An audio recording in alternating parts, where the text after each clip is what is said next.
Hello everyone, so I'm here with a review of the books that I read in September, though actually the last week of August till the end of September, so I got through 7 books. A little bit of a variety. There's some historical fiction and some thrillers in here. So I'll start with the one that I finished up in August, and it's The Anatomist Wife by Anna Lee Huber. And this takes place in 1830 Scotland, and this is a Lady Derby mystery.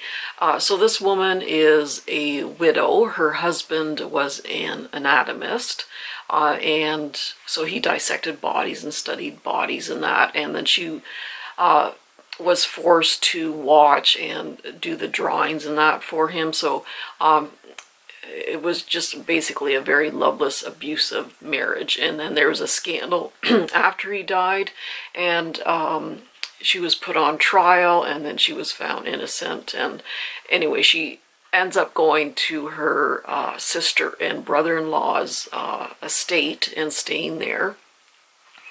And so she's kind of trying to recover from everything. And then they held a party, and then someone was killed, and then she uses some of her skills that she learned when she was forced to help her husband. And yeah, I do really like the characters. There's a little bit of a love interest at the end. We're kind of left in suspense, but I did purchase some more, book 2, 3, and 4, I think, of this one. So I really love historical mysteries, and she's strong, she's intelligent, and so if you do like historical fiction with a strong female character and there's a mystery in that, and just learn about the what goes on during that time period, then you may really like these. But I really enjoyed this book. I'm glad I did get some others. And this is by Emma Donoghue, The Pull of the Stars. And oh boy, this just ripped my heart out, chewed it up, and spit it out again. It was just heart-wrenching.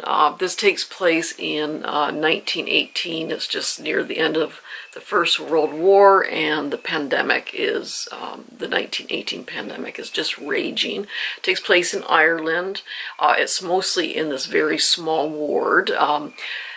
There is a maternity ward in this hospital, but if they show any signs and symptoms of the flu, then they are taken to this smaller area where this particular nurse works.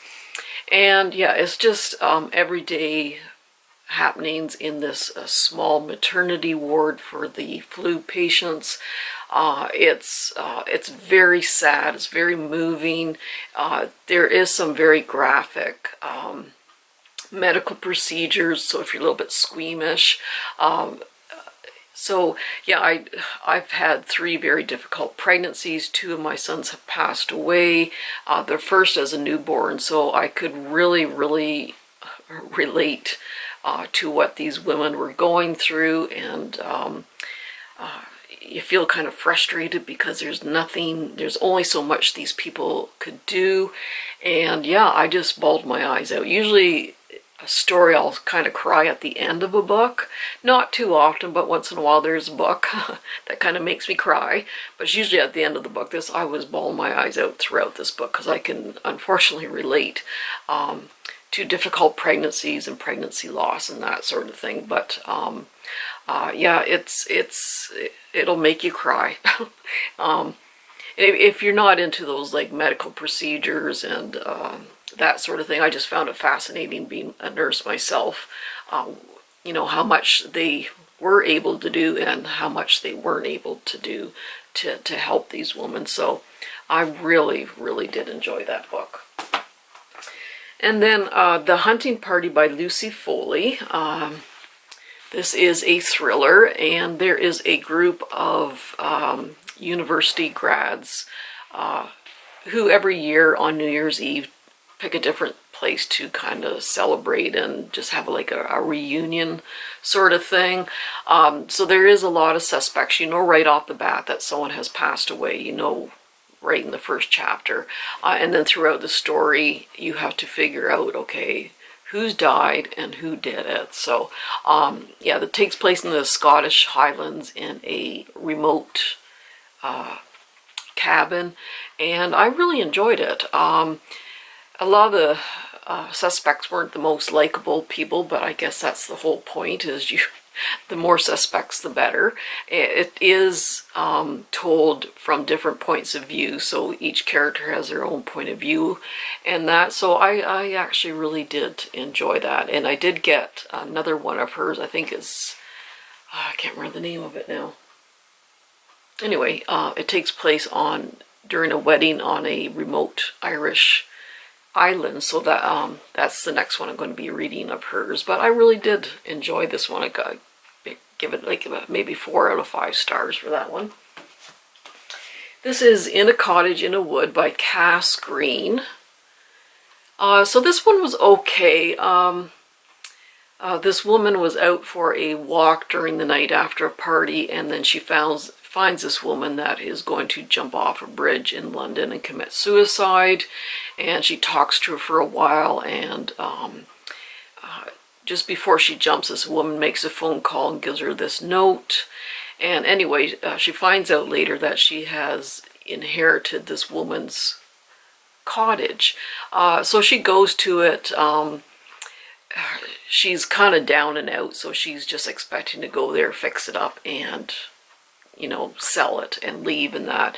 And then a lot of really strange things happen. There's a lot of some neighbors involved in it. And yeah, it was okay. I'd give it like a 3 out of 5 stars.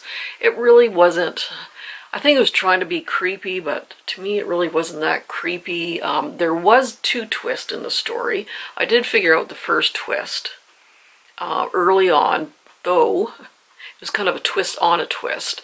And then the second twist I wasn't expecting, but it was okay. It was all right. And this is Affinity by Sarah Waters.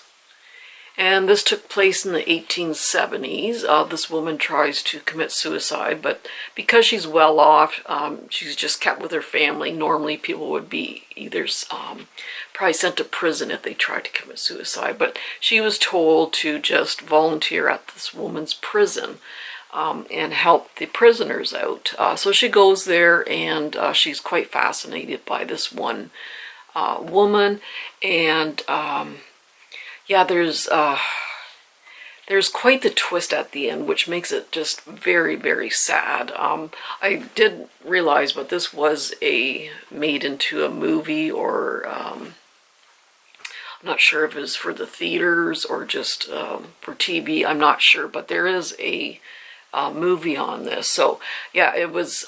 You really do feel for the one character, and just kind of a devastating ending.